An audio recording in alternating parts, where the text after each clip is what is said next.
If you have ever felt like you are being forced to focus on a platform that doesn't jive with your natural inclinations of how you like to show up, this interview with Elizabeth McKenzie is for you. Think of it as a giant permission slip to center your strategy around the platform that does feel like home. Today, we're exposing Elizabeth's content strategy and giving you a behind the scenes look at the inner workings of her email first system. But first, a little bit about her. Elizabeth is a marketing strategist, sales copy expert, and the founder of Write or Die, a bold, voice first brand helping entrepreneurs master the words and make people buy. She has degrees in marketing, media and comms, and speech pathology, plus a mini MBA to boot. She blends strategy with storytelling to help her clients write emails and sales copy that convert like hell without sounding like everyone else online. She's the creator of The Writing Room, host of the Make It Bankable podcast, and excitingly, the author of the forthcoming rom-com, Bed Chemistry, coming out in December 2025. So let's expose her, shall we? Thank you so much for being here. I'd love to just dive right in. I'm excited to get into this and like something like when I asked to interview you, one of the things that I like so much about your approach is this email first strategy and the fact that I had a client like that who did that like years ago and she was like, I'd write the email first and depending on how response, turn it into social. And I've never found anyone else who does that. And so I was Really? so excited when we started working together and got to hear about that. I'm like, another unicorn. I'm so, because I love that approach. I love that Right, strategy of like, I think it's just so permission giving to like be able right. to focus on one thing. So before we get too ahead of ourselves, just kind of like a background, I'd love to get the kind of lay of the land and like how did you get into copywriting? What was that initial spark and how did it turn into like what it is today, this Uh, thriving copywriting business? So when I went to university, I just didn't know. I wasn't the kind of person who was in high school and knew what they wanted to be. There were a lot of people who were like, I want to be a paramedic. And I'm like, how do you know you want to be a paramedic at like 18 years old? I didn't know. All I knew was if I got a general business degree, I could be okay. I could figure it out. So along the way, when I went to get my Bachelor of Commerce, I um, decided that marketing was going to be my major. And so I majored in marketing and media communications. And it wasn't until I got into the corporate world of marketing where I was like very disillusioned with being a glorified paper pusher as a marketing assistant.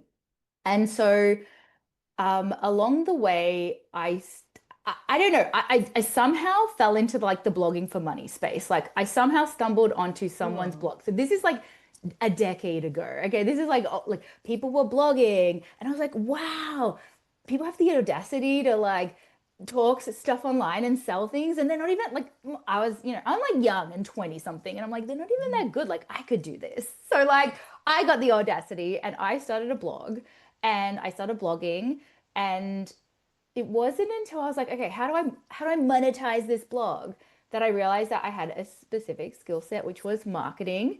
And so I started in marketing coaching. And it wasn't Mhm. until I had a whole bunch of clients where we were doing the strategy, I was doing the campaigns, but I had to send them off to go write it. And I was like, I just want to write it for you. I just want to write it for you. And so I basically kind of like went through that niche down really from like marketing strategist into copywriter, almost like once I gave myself that permission that I could do it almost overnight. And I sent out an email. I remember sending out an email to my list, letting them know this is what I was doing. And I got like 5 clients immediately.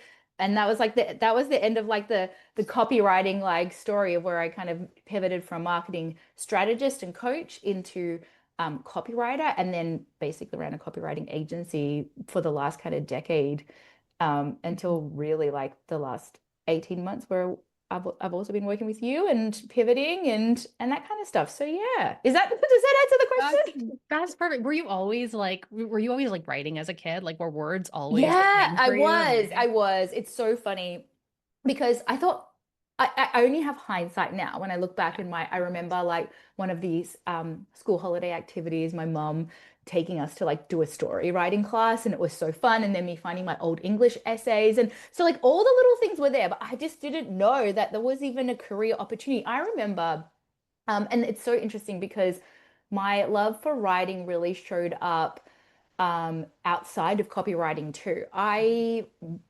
was going through a breakup at the time and started watching the Mindy Project, I which, love that oh show. my God. Then I fell in love with Mindy. I mean, I fell in love with Mindy Kaling from The Office, but found the Mindy Project, and I was just like, I remember then just like being obsessed with her for a while and binging all of her interviews. And there was this one interview about becoming a comedy writer, and I was like, that's a job. That's like a career you could do. Like she knew it. She knew it existed, and then she like pursued that as a career. I was like, I didn't know that was a career. And so that kind of also started planting these seeds and like the spin-off, and I started screenwriting first, and now I'm putting out my debut rom-com novel in December. So like on top of copywriting, all the other kind of like writing was, so I'm just writing constantly all the time. Yeah, words are definitely a thing. So funny that you mentioned that because now I'm thinking like anytime I've had the privilege of reviewing any copy you have written, I'm like, I totally get Mindy Kaling vibes from Yeah. that. Yes.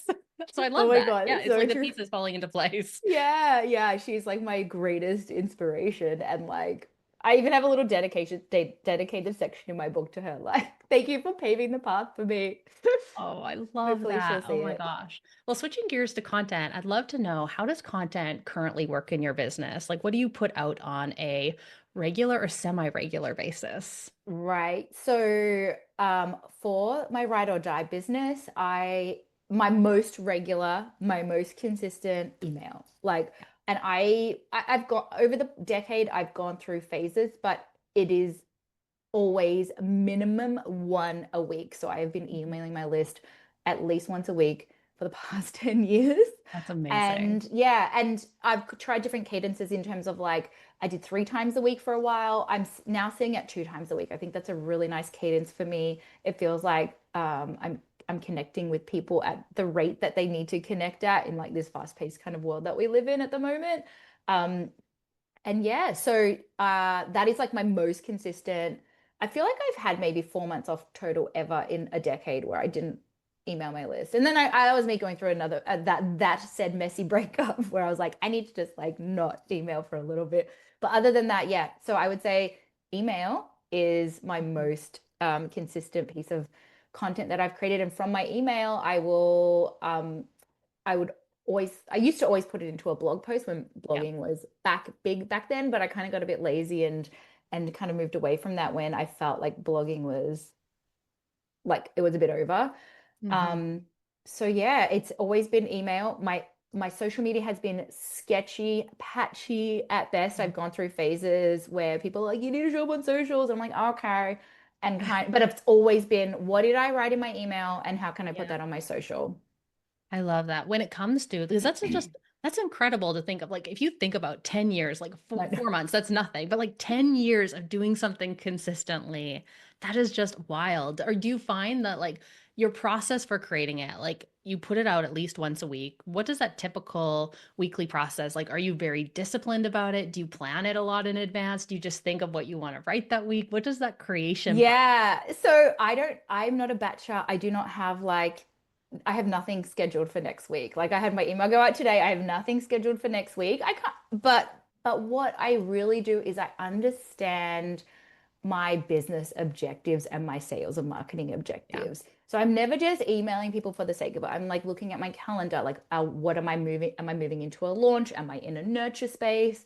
Do I need to get people ready for 6 months' time to buy something or 6 weeks' time to buy something? Are we in a season of pivoting? Do you know what I mean? Or am Mhm. I in a season of I want to just sell done for you work? So Yeah. I always start with that business objective with every email that I send. What is my goal for this? How does this tie in directly to my business objectives? And that's always been my starting point for my email. So because I have that and because I have the discipline of being able to I've done this for a decade, I don't feel like I need a lot of prep time because Mhm.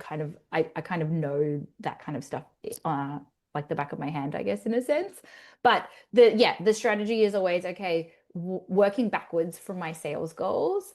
And Mhm. I think that's been the most helpful because that's the content that converts. I'm not just creating content in a vacuum for the sake of it. I'm not just showing up for the sake of it. I'm always knowing what I want to sell, what my sales goals are, what I'm working towards. And it's funny, in the decade that I've run my business and working with my clients too, I mean, that is quite revolutionary, which it shouldn't be, Yeah. but it is. Because when when I work with clients, I'm like, what's your sales goal? What are we working towards? I don't know. Like, I'm like, what? How do we not know? And even Yeah. now when I'm coaching one of my clients and she's like, oh, I have an idea for this.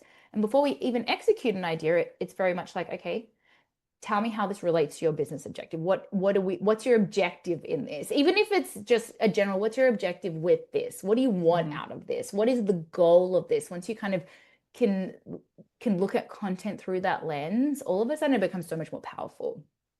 Yeah, I think two reflections there. It's like number one, I'm sure like connecting the pieces, the fact that you started as like a marketing mentor and strategist, I'm sure that informs that practice, right? Is Right. that I feel like you probably bring so much richness to the copy you do because you also have that strategic lens with Right. it. Yeah, I think that's really cool. And probably the second thing that I was reflecting on is probably that captures the magic of your newsletter, right? The fact that it's in the moment and what you're most excited about in that Right. moment to write about Right. rather than batching for like 3 months ahead of time or even a Totally. month ahead of time. Yeah, and it allows you to really draw on what is going on. So if you're having, I was even talking to one of my business besties the other day, and she was like, "How did you brainstorm your like most recent lead magnet?" And I was like, "It came from a conversation that I had with a client. We were doing a launch debrief. She said something that snagged in my mind." And so like I always encourage people like in those conversations that you're having, the sales calls are just like where you can find content. Your coaching, I'm sure this isn't going to be brand new information, but there's always like coaching themes. When you have coaching clients and you realize like everyone's saying the same thing, or this one theme keeps popping up. I've heard this one theme kind of just on replay multiple times. Like those are like little nuggets for you to be like, that is what you can create content around as well. So um, I feel like, yeah, there's also that kind of like train to kind of like listen, or even if you're like doom scrolling or you're just scrolling and you see Yeah. like three people saying the same thing online in your industry, it's not to go ahead and say the same thing, but it's like that is a topic. How can I put my spin on that particular topic? So, yeah, hmm yeah. And you have been like 10 years of doing this. I'm curious, do you feel like your relationship to your newsletter, to content has changed from way back then to now? Oh, totally. I mean, I think also the softwares have changed, like regulatory things have come in and changed. People are like, we're having a like, oh my God, it's so hard to get someone to open my email. Oh my God, it's so hard. Like, Yeah. so of course I've kind of had to ride trends. And look, I will admit, I have declared on a very frustrated day, email is dead. And to only take it back the next day when I'm like, hang on, I take that back. That's not true. Yeah. So I've Yeah. definitely kind of like fallen for a bit of the drama, especially over the last few years. And especially when I hear other people Do who are like, not. right? Like it's harder. But I think my biggest relationship shift is with my content and email would be in relation to my business model pivot that I'm kind of in the middle of doing. So Yeah. while I was running my agency style, which is like gun for hire, just like hire me to write your copy, Mhm. I didn't need much. I could send an email 3 times a week and just be filled with clients constantly forever. I didn't direct people off to blog posts. I didn't have a podcast. I didn't show up on social media. Caveat, I've always run ads. In that 10 years, Yeah. I've been running ads to my list. So my list is always growing. It's fresh people. I'm sorry, I'm getting fresh people on my list. I'm growing Yeah. my community. Um, it's the only way I really use social media. So in the pivot, sorry, let me just back up. In that sense of Mhm. selling my done for you work, I didn't really need a lot more than just me, my thought leadership, and showcasing my skills as a writer in my emails. That served me well. Now that I'm in this stage of my life where I'm pivoting away from purely done for you into Mhm. mentoring and coaching and becoming an educator, my Mhm. relationship with content needs to shift so I can highlight who I am as an educator. And that does involve a bit more long form content like podcasting and bringing that blog back and having a bit more of a mix in my content versus when I was just that gun for hire copywriting agency. It could Yeah. literally just be like thought leadership with a little bit of teaching and mostly just hire me, and that would work. So my relationship has shifted with content as my business model has shifted. That totally makes sense. Yeah. Because you are like writing a book, you have a busy life, you have client projects that you work on. Yep. How you got to tell us the secret? Like, how do you stay consistent with content? Like, how do you prioritize that weekly newsletter and all of the other like offshoot content when Right. you're doing all these other writing projects? Well, the truth is in really busy periods of time, I have 10 years of content. I have like a Okay, good. bank of content. Yeah. So if there is nothing that I can pull from and I'm really, really busy, I can go back into my bank. I will find something, I will refresh it. I'll Mhm. make it relevant for today if I need to. I will add a kind of new spin on it and repurpose it. So I'm not starting from scratch Yeah. every single time I'm writing an email. Um, so yeah, it depends on the season if I'm really, really busy. So for example, at the start of the year when I was in deep developmental edits for my book that I had actual due date for my publisher, there was a lot of going through my archives, finding something, and refreshing it. And the cool thing is, like, everything still is relevant. I really love Yeah. that. Like, going back into my archive and finding my content, I'm like, oh, damn, that's like still really good.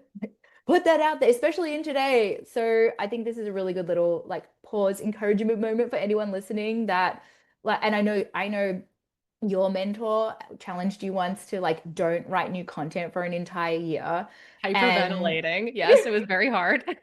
Yes. I know at one stage she was also my mentor and she was also like Liz, like you don't need to create new You content. have Like she's enough. like, right, it's exactly. So I also went through that phase too. And it was a good challenge because it just um I think because I was purely email first too, email does have a bit of an expiry in the inbox. If someone reads it, you can reuse that stuff like 6 months later. It doesn't have to be, it doesn't have to be 9 years later. You can resend that email 6 months later because people are not like going back into your emails and like binging it like they would a podcast or they would a blog. So I think Mhm. there is yeah, something there.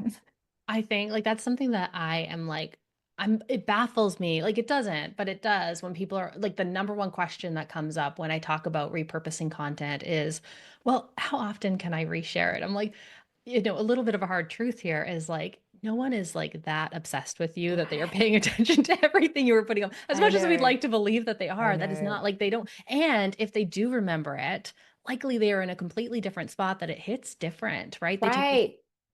And we hear the old adage that like people need to hear the same message 7 times for it to even like hit. So if you kind of whether you believe in the magic number seven or it's five or it's 20 now, I don't know what it is, but like the repetition is actually super valuable. So even if someone remembers that you wrote that and then they read it again, like you said, it's through a different lens. They're processing it again. Maybe they were skim reading it. Now they're picking up on something different. People need that repetition anyway. So if anything, you kind of want someone to have read it and then read it again for it to, I guess, like get the most out of the piece of content yes. that you've written.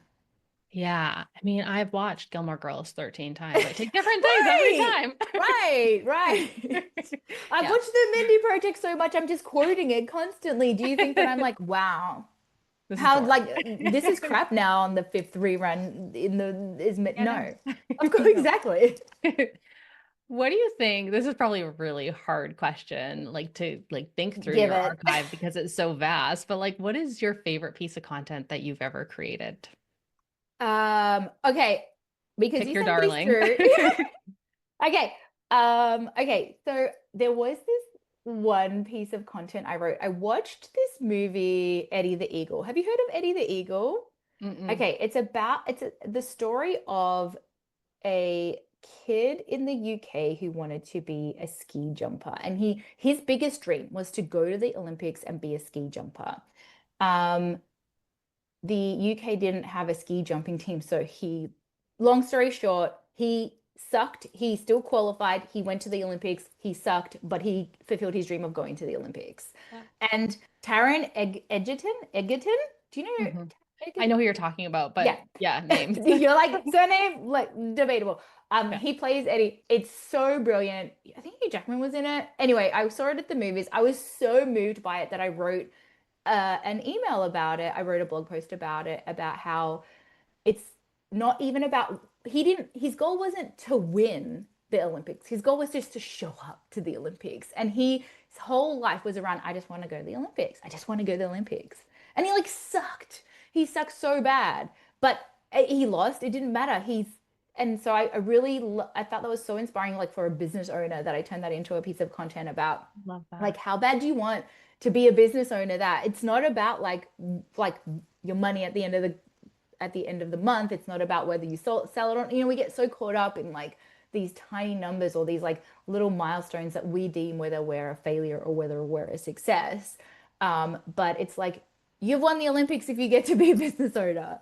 So that's kind of one of my like favorite pieces. I really love to kind of like draw on, draw on like, I like to draw on like what's going on Mhm. outside of business to talk about business a lot of the time. I think it's really fun. And I think it helps people process a Mhm. lot what you're trying to say as well. So that was definitely one thing that stood out when Yeah. you sent your prep questions and I was like, which one? So that was the first one that came to mind. I didn't sit there and be Yeah. like, is that really your favorite? I was more Well, like, I'm look, it like, came that to is an mind and I impossible really like question. it. Yeah, exactly. I'm like, that is an impossible question, but like, I need to know, especially with like having created so much content, Right. yeah, And over the it's funny years. because like I recycle it every 4 years now. I think I've recycled it like, Like the well, Olympics. whenever the Olympics come out, I'm like, let's put it out there again. Like, It's still relevant. Yeah. exactly. To stay consistent or even not, like when it comes to your content, do you have a like favorite or go-to template or system that like makes content easier for you? I guess um like in terms of actually writing it, yeah. Yeah, yeah, anything. Yeah, I behind the would curtains, okay. what's the I would magic? say like I call it my soft pitch email template, and it's been my go-to since the dawn of time, basically, that I started business. And really it's really focused on storytelling. So the email is tell a story, slide into some relevant information, and then you can slide into your pitch at the end, your soft pitch, which is like your offer or whatever it is you want someone to do. And so every single email I've ever created generally follows that formula. So I kind of know that I don't need to, I'm not having to reinvent the wheel every time that I need to show up. Um, and also, like, I know it converts, I know it works, and it really taps into what storytelling does for us humans. So it's kind of like this fad-proof formula, I guess, that works no matter what, and yeah, allows you to we kind of talk about content sometimes in like buckets, like value and thought leadership and storytelling. And like we try to kind of like be like, have this rotation, but this kind of email like puts it all into one. So it has like the storytelling and the connection. It has the valuable like information and thought leadership in there. And it has those direct sales in there as well. So that is the one kind of formula that I follow every time I show up to write an email. And there's ways that you can kind of like Mhm. it's not looking very structured. There's ways that you can kind of like just, mold it and shape it a little bit, but that's literally what I follow every time that I show up for an email with my list. Yeah. And I was just like going to look at the launch plan that you have. And I'm like, literally, if you are watching this the day it comes out, you can go sign up for a challenge to learn all about that process too, right? Oh yeah, yeah, the fully I'll booked pop that link. formula, Yeah, I'll fully pop booked that link challenge. down there too, because I Thank feel like, you. yeah, yeah, I think everyone should have the opportunity to learn email from somebody who's done it for 10 years and who's like thrived at it for so long. Yeah, thank you. Um, when it comes to like I'm gonna like narrow in, like zero Yeah. in on like newsletters and email specifically, but like how do you know when an email is working? Like how do you know like this one's a hit kind of thing? Yeah. It's sometimes it's hard. Yeah. Sometimes you don't know until like 2 weeks later, 5 weeks later after the fact. So sometimes I feel invisible when I send out those emails. Sometimes it's not, we know that we can't really rely on subject line. We can't rely on open rates really anymore. I know we can rely on click-throughs, but as I mentioned, for the de decade that I've been writing emails, I never really sent people away from my email. So I didn't really have like Mhm. that kind of information. But um, the biggest that I know is a hit are the replies, getting people to Yeah. reply to my email. So not necessarily buying, but replying. And I also, it's so interesting. I think a lot of people don't talk about the fact that whether or not someone opens your email or not doesn't mean that they're building this brand awareness of Story. you. I did a study once with my clients, and I whenever a client signed up with me, I would go and like analyze their email behavior with me and Oh, like I their love that. interactions with me, right? And they wouldn't open an email for months, right? And then 2 weeks before they inquire, they would go and open my emails. Like Interesting. the last 3 or 4 emails. They would go open them and then they would hire me to work with me. So what I realized and what I think is really important that I want people to know is that it's not even about your emails being opened. Like your name and your brand is showing up in someone's inbox. Like you are getting brand awareness every single time you send an email, whether someone opens it or not. You are still building this brand awareness that is um, where you are getting that exclusive line in someone's like inbox that they are seeing, and you're not fighting for someone's attention. I mean, yeah, you're fighting like sure, there's other people in the Yeah. inbox, but you've got your exclusive line in there with your name and subject line. So that's one thing that I used to like tell myself when I feel like really invisible. The other thing is when I actually have conversations with people, Hmm. they will always tell me, I love your emails. Your emails hook me in. They're the only, but no one's writing that to me, right? Like, no one's like actively like, I feel like the reply of the email was huge maybe 5 years ago. I used to Yeah, get a lot that's of about email right. replies. Now I feel like we're venturing more into that like silent follower unless they actually meet you and then they tell you. So even like I remember when you and I first met, you're like, I love your emails. And I'm like, okay, good. Like, thank every time someone tells me, I'm like, thank you for saying that because I feel like so invisible sometimes. Mhm. Um, but yeah, I would say like actually having conversations with people and they're like, I love your emails. You're one of the only emails that I read. But also recognizing if I reckon it would happen to anyone if you did like that kind of little study into like when did your client engage with you, and then what was their like email open rates, and I've even had past clients be like, I won't open your email for months, Liz, and then I'll open the one and it hits me and then they want to work with me again. And so like I don't know, what do we want to take from this? It's like it's like Yeah. your body of work. It's like it's longitudinal, I guess, in the sense of like this emails that you're doing. We think that maybe they only have the shelf life of the week that you send it out, Mhm. but potentially it's longer than we think. I don't know. Yeah. What do you think? I think of it in the context of a launch, right? Where people want to, like, every time we're doing kind of a launch debrief, and yes, of course, we include that metric, like how many people bought from this specific Right. email.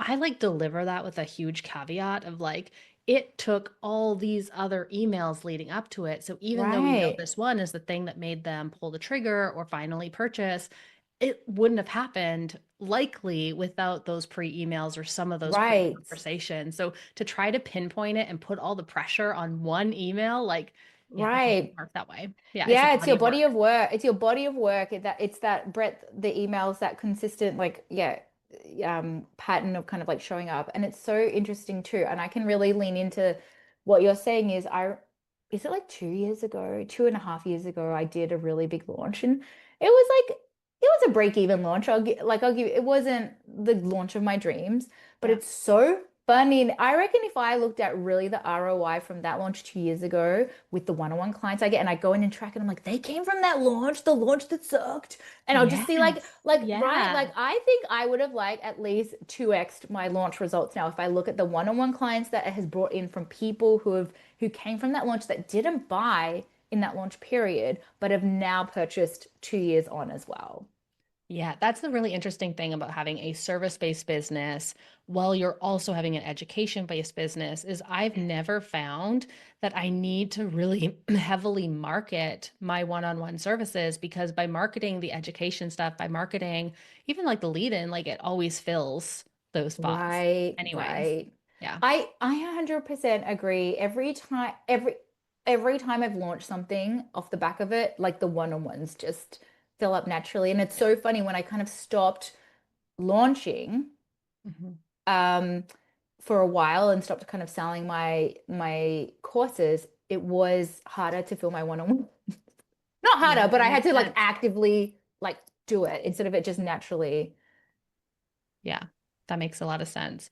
Zooming into like email first strategy or email first Yeah. strategy, can you break it down for us and like what does that look like? How does it work? Like what are some of the basics or building blocks of that strategy in your business?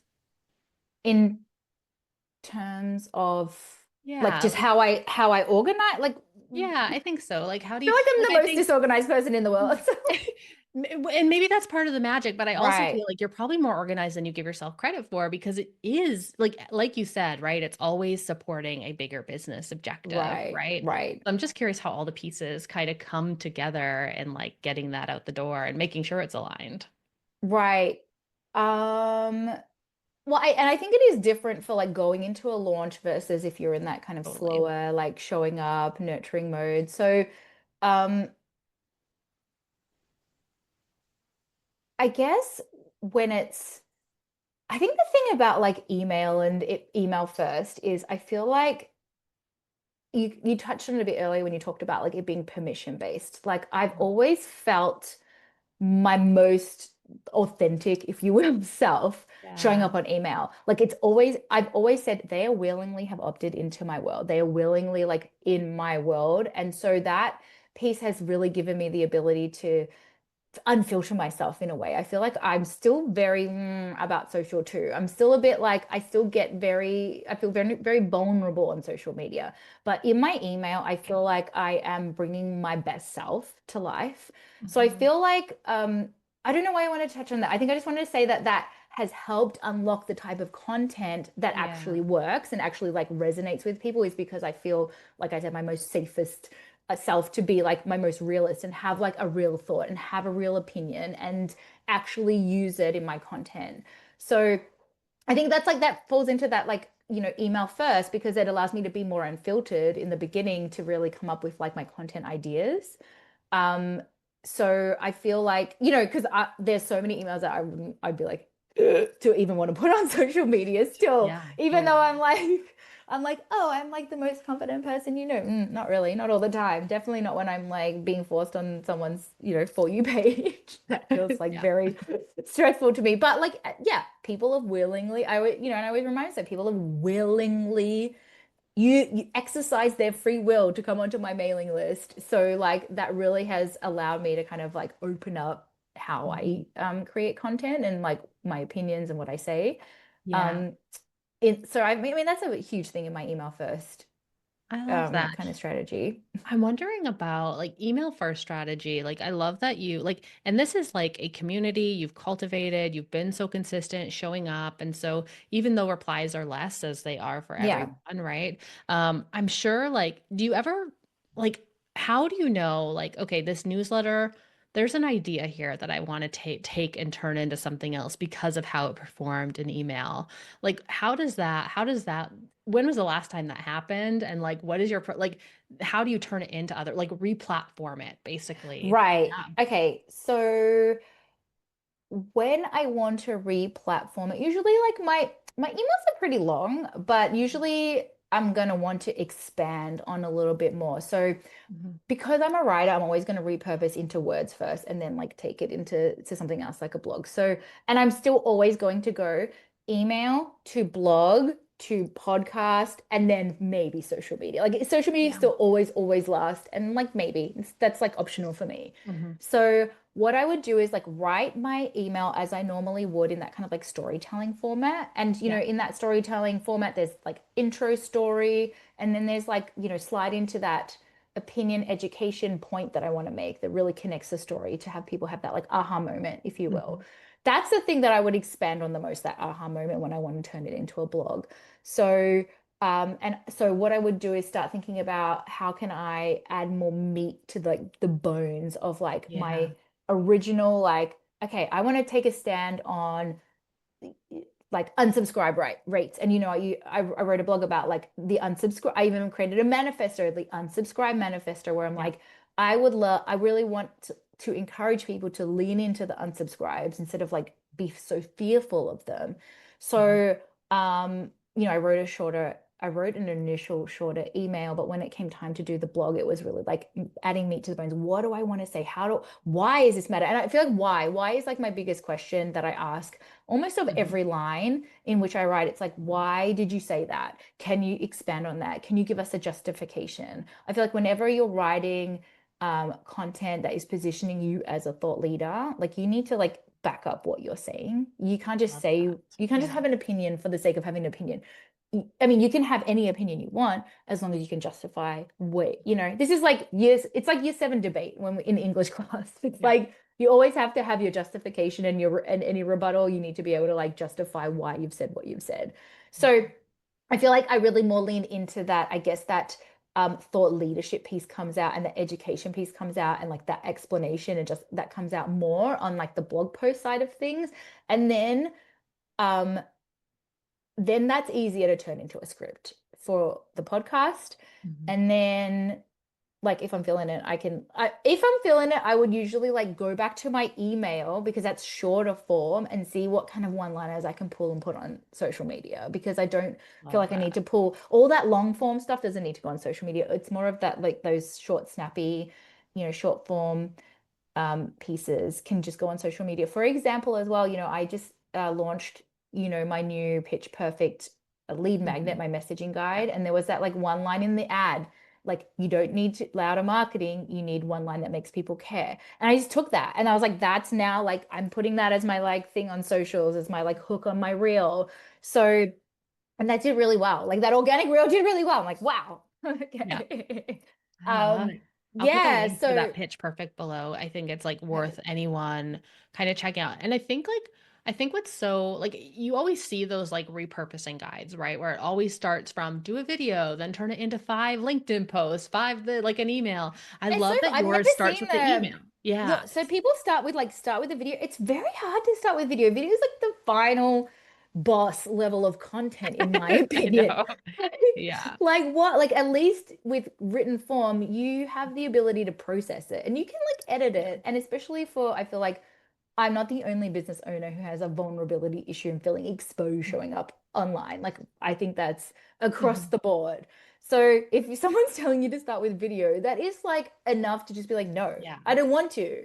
But yeah, Yeah. if you can start with the written word, I know it might feel like how do I dissect my like thoughts, but if you can process that on the page, you just give yourself enough time to do that, it's the confidence boost you need to be able to put it out into the world because you've had time to like you can process it and you can edit a little bit and then you can remove yourself from it. Yeah, I'm the same as you. Even though I do video first, it starts with the video See? script, right? It starts Right, with the right, right, script, which right. I write because, like you, I'm a writer first and foremost. So it's like writing that script, which then turns into all the other things. But I mean, I have had Right. clients where it's just their sweet spot to have a really juicy topic, like 5 bullet points under it, and go live, and then use that as the basis for their content, which to me is wild. Like Good for my eyes are them. doing the same thing as yours when I hear it, but like at different strokes for different folks, I guess, and like what works Right, for them, right? right, right. Yeah. Oh man. But yeah, I love that's what I love so much is like your like it feels like your emails are a one-stop shop for anything that you want to turn them into, like the one-liners, the subject line. Right. Yeah, I love Right. it. 100%. I will, when I'm when I'm going through feedback for my clients a lot of the time, I'm always like, oh, this one liner great for socials. Oh, this one liner you could like take this out and use it. So there's like so much gold that you can mine just from your email. Oh, like, oh, this one little section, expand on it. And that's like your whole like little education piece. So there's so much that you can take from your email where you can expand, but also like just take those one-liners too. And I think sometimes I feel like if I had to create my long form content first, I would probably also feel overwhelmed because, Yeah. there is a lot more to it. There's a lot, you do have to think a little bit more. So sometimes I do find it's easy to structure more of a shorter, like not so short that it's just a hook, but like a mid-range kind Yeah. of piece and then know, okay, this is our bones. We can expand on it, we can shrink it a little bit, but it just kind of gives you the kind of, it's almost like a structural outline, if you will, when you start with the email. Yeah. Yeah, I was thinking that too. And like I love what you said about processing on the page.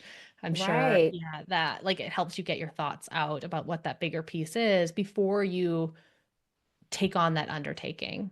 Right, right. Yeah. And a lot of the time, I mean, like a lot of the time when I'm coming up with content, that first idea is never isn't the idea that I end up writing. Yeah. A lot of the time there's half a page of just processing and junk and then you finally land on the point, oh, okay, this is the thing that I want to, this is the thing that lands, this is the thing that I really want to talk about. So I think it gives you that like space as well, Mhm. to like scribble, I feel like, I mean, if I feel like Ooh. if I'm confronted with like, okay, like show up on social media and I'm like, I don't have anything I've scribbled. I haven't like been in the thought process, the thinking part yet. Like, what do you mean show up on social media? I don't know but I think it's just giving yourself that time Hmm.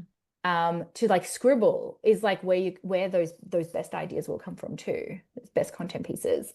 I like that. I'm gonna bastardize this, but like that Joe Didion quote of like, I don't know what I think until I write it. Right, Yeah, right. which makes me think of that. So it feels to me like your process, like and maybe sometimes are different, but it feels to me like your process is really exploratory, like allowing yourself to like scribble on the idea Yeah. and then turn that into the email. Yeah. Or Exactly, shape it. exactly. Yeah. Right. So I always know, okay, I'm going to want to sell X, Y, and Z. So I'm still always like, I know my goal, but like how am I going to make someone feel connected to that goal? I have to scribble. Like, yeah, I need to kind of like put so I might start with an idea and go, oh, it's kind of crap, but like Mhm. I'll start there. Yeah. So yeah, I've always said like underneath the shit is the gold. Underneath the pile of shit words is the gold. And so I just feel so many people stop at the piling shit and then either I don't even know if they're using it. I feel like a lot of people are not because I assume everyone's still like showing up, but I know a lot of people are not showing up. So a lot of people will kind of stop in those first few lines because they're like, this sucks. This sucks. Or I've said it before. My favorite, right? I've said it before. Okay, cool. Like Mhm. use that to fuel like what's another way that you can say this? What's a different angle? What's like just because you've said it before, like that just means that's part of like your core messaging. Exactly. And one thing I would say is that if you're feeling a bit bored by your messaging, like you've nailed your like messaging. Like you That's just a have to sign, find, that's a right? symptom. That's it. Exactly. It's like a sign that you're actually, oh, you've nailed the message that you need to be known for. And that, Mhm. that's kind of like that repetition, but with different kind, like a different kind of flavor for it. So, Mhm. Oh, I love that. Yeah, stick with it. Yeah, and push yeah. through and explore. If you don't know what to write about, just yeah, and you shouldn't always have something new to say, right? I think like you, I feel like Right. yeah, that comes back to that repurposing conversation, but even more than that, like you have to say something a buttload of times for it to like Oh, sink in yeah, for you do. people. You do. Yeah. You have to be bored of it. When you're bored of it, then you're like, okay, I think of like, I've If done my you're just job. saying it enough. Yeah, yeah, exactly. Then say it like 10 more times, please. Yeah. Do you think that like what is one thing about content creation that you wish you could go back and like tell baby Elizabeth 10 years ago or more than 10 years ago when you were just starting out? Oh, this was like a hard one because I I think I've always had this stance that trends will come, like marketing trends will come and go, and your compelling communication will always win, will always sell forever. But I feel like I haven't listened to that. Like from time to time, like I'll kind of get sucked into the trend or an algorithm or like uh and I just wish that people wish I could really instill that in my brain that there is a difference between your classic communication techniques that like stand the test of time. And that's when I kind of like look back, those are the things that always have worked. And whenever I've kind of got swept away in, I don't know, someone telling me I should try something or someone like trying to push their kind of like formula onto me or like Mhm. telling me I need to do something and kind of like going with it for a little bit, I always regret it. Like I always regret it. I always want to come back and go, oh, like recenter yourself to like, you know, um, it's communication. It's how we communicate as humans. We're not evolving at the rate that like the internet and like our software is. We are like the way we communicate and the way we communicated like 50 years ago is the same way like it's wired in our human psychology and how we communicate. And I think that um It's almost like I think this like I think this happens for every business owner. When you're like a baby business owner, you somehow seem to have like the audacity to really truly believe in yourself because you want to make it Yeah. work no matter what. And then you kind of like get like 5 years, 3 to 5 years in, and then you're like, I need to be more strategic or something, and you'll kind of like lose yourself in it all, and you kind of get swept away because you want to kind of like grow and you want to scale, and you're like, I don't, and then there's that like reckoning of like this isn't working for me. And then you kind of come back to like being true to who you are and then realizing that you kind of like had it right all along. Um, Yeah. That's yeah, been my experience too. right. Yeah. I feel like I it feel is like every business universal. owner's experience. Totally. I think, and obviously, AI has been a huge shakeup for my industry I'm and your actually impressed industry. we got to like near I the end here before we even mentioned AI. That's wild to me. I know, I'm I impressed. know. I know because like what here's my stance whether you are using AI or using a copywriter, it's all that foundational stuff we talk about. It's that doesn't change who's doing the writing. It doesn't change. And I think that's what we really need to kind of understand is like the person who would have hired a copywriter to do it or the person who's going to use AI to write it in the end still needs those foundations. We still need to understand, everything that we've kind of spoken about really, like Yeah. making sure what is like our goal of this piece of content before we just throw in a bunch of prompts at them, right? Like all that kind of stuff. So, um, yeah, I think underneath new tech is like communication, classic foundational communication Yeah. techniques that are just, yeah, that are going to like make or break whatever you use, however you use it. Hmm. Yeah, that's so true. One of the things, so I have a little bit of a quick fire round for you, and I'm like, Sure. I'm looking at this first question and I'm laughing because I know exactly. I'm pretty sure I know what you're going to say to this first one. But if you lost all of your content platforms tomorrow, what's the first thing you'd rebuild and why? My email list. Surprise, surprise. Yeah, yeah. Yeah, I would run ads to an email list and build my email list back up immediately. Yeah. And I would run ads because I'm not organic on social. So the only way I can really grow my list is through paid advertising. And I like just as I have been running my email list and having an email list for a decade, I've li almost been running ads for basically a decade as well. So yeah. it's just been my combo. Social media is totally optional, but that does not mean that you don't need a way of getting in front of new eyeballs Right. and getting new people. Like it doesn't take that 100%. Exactly. away. Like me organically, like showing up on socials is optional, but I learned early on if I wasn't going to do it organically, I needed to utilize socials in like a paid way. And that Yeah. was, an or not a paid way, an automated way. And I was willing to pay for that automation. Yeah. Yeah, exactly. What is one content experiment that you're running right now? Well, I'm doing that with you right now, which is Mhm. instead of putting like the whole entire message in an email and not having people click off, I am, teasing with my email content, getting people to click off and visit my website, driving them to the blog post and the Yeah. podcast. And yeah, yeah, trying to get have people click off the newsletter so I can really like I can really kind of see their behavior. So really doing it from a, like that testing point of view to understand people's behavior. And mostly because that's where we're going in my business model. Again, Yeah. I want to align to the fact that like me shifting my email strategy is a direct result of shifting my business model, not because my email Yeah. strategy wasn't working for, you know what I mean? Like, I just want to make sure, like, Exactly. like, I want people to Yeah. understand, like, if you literally are done for you, if you're a done for you service provider and that's what you love and that's all you want to Hmm. do, you don't need a podcast. You don't need a blog. No, You can you need literally far email your less. list. Yeah, and get filled with clients. So yeah. Yeah, I love that experiment for you too because I feel like as like I don't think you should write 1,000 word email. And I think you No. have a lot to say where and people should go to that place to listen Right. to that podcast or read that long form piece of content. Yeah, I feel like yeah, it's just I would read 1,000 word email from you, but maybe not everyone would. And not Yeah. because it's like a Mindy project script. Yeah. Right, right. I think, yeah, I think you're right. And I think this experiment has allowed me to dive deeper into being that educator, like that Yeah. identity as I'm not just like the expert, I'm also an educator and I can train and explain. And that's kind of like a newish space for me because everything I've done for the past decade has kind of almost been like second nature in a sense. Like Yeah. it's just built into like my expertise of what I do. So having to like go through this process of like, okay, like let's distill it, let's talk about it. Like, even you ask me, what's your framework? I'm like, I don't know, I just do it. And it's like, okay, well, we need it. Like, you obviously have a You have framework. a You just framework. don't know what Yeah. it is. We need Yeah. to like work on that. Yeah. Yeah, exactly. What is one content creation tool you cannot live without? I mean, Google Docs. Is that a content creation I'm tool? gonna say yes, because that's probably my I answer too. I Yeah. live in Google Docs, and I have to say, I am leaning into chat these days. I'm leaning into Chat GPT and using it to help me in that kind of like brainstorming process, Mhm. and maybe sometimes a little bit of that editing process too. So I would say that those two. Yeah. I love it. What is the last business book you read? You don't I, read I business books? What's literally the I last don't fiction book you read? Give know. us something else.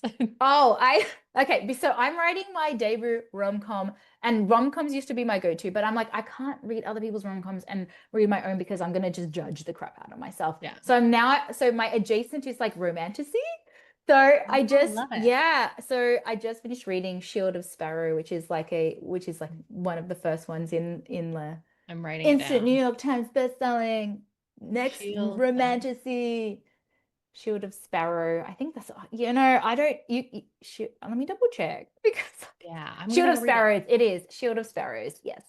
I just started the Silver Elite Oh, and yeah, I finished that. I just started it, so don't tell me anything. But have I you heard won't. all of that like hullabaloo? Like everyone's trying to figure out who wrote it because it's a pen name and they don't I know, and there's a know. lot of And then people are drama. like, it's AI. I'm like, AI could not write that good, guys. Like, do you use AI? AI is not writing I'm that like three good. chapters in. I'm like, I don't think AI wrote this. No, I know. The other theory is like, it's a whole bunch of like, editors that work at a publishing house kind of like did it to, Ooh, but I was just like, if I was that writer, I would be so devo if someone was like, AI wrote this. Like, it's so I mean. know. It's a I'd lot be of mean, upset. mean Yeah. discourse. But yeah, I thought it was great. Like, I'm not here for like a literary, like, you know what I mean? I'm here for the vibes and the plot.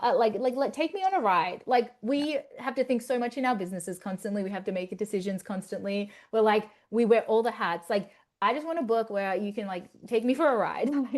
Exactly. Yeah. In one sentence, content should be blank. One Pressure's sentence. on. Okay. Content should be um opinionated. I think it needs Love to be opinionated. I think that. yeah. I always used to be like I used to use that word a lot, opinion, like have opinions, have an opinion, be opinionated. And I feel like I remember someone saying, "Oh, what's a different word than opinionated?" Because it feels really confrontational. And I'm like, what do you mean? What do you mean having an opinion is confrontational? I think that says a lot about them. Right. They're like, Yeah. what about confidence? I'm like, no, literally have an opinion. And I feel like um, so, it kind of ties back into like, if you see like your industry talking about the same thing, that's not your opportunity. It's not about like regurgitating it. Because if you regurgitate stuff, if you're saying the same thing as everyone else, then you make up the sea of sameness. Yeah. But that doesn't mean that you ignore the trend. Like, right, because trends are great for you for business owners to create content around.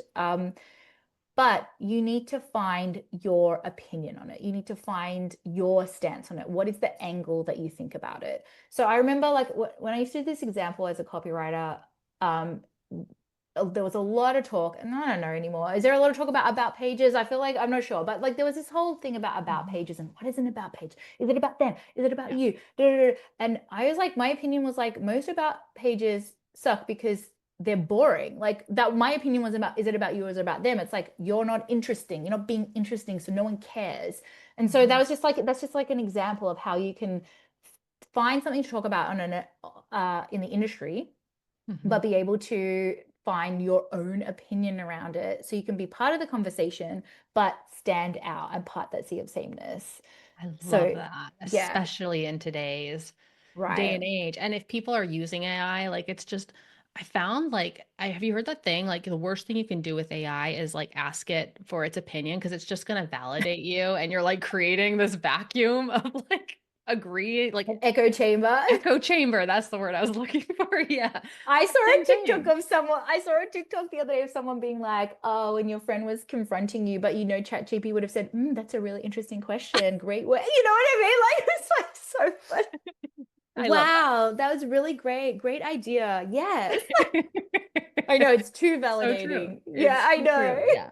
Oh, well, thank you so much for coming and chatting with me. I love You're this. welcome. And before we wrap up, like where can Sure. someone find you? Where can they learn from you? I'm going to put a link to your book in there if Oh anyone wants to yeah, check that out and the please. Pitch Yeah. Perfect guide. But where can Yeah. they find more about So you? my website is Write or Die, www.writeordie.co, and everything is in there on that website. So you can get the Pitch Perfect guide from there as well, or join the challenge, read my blog, all that kind of stuff. So yeah, if you just come to my website, it'll direct you to what you need from there. And get on her email list. Yeah. Yeah, get on my That's where the email good list. stuff is. That's where the good stuff is. Yeah. Thank you so much. No worries. Thanks, Haley.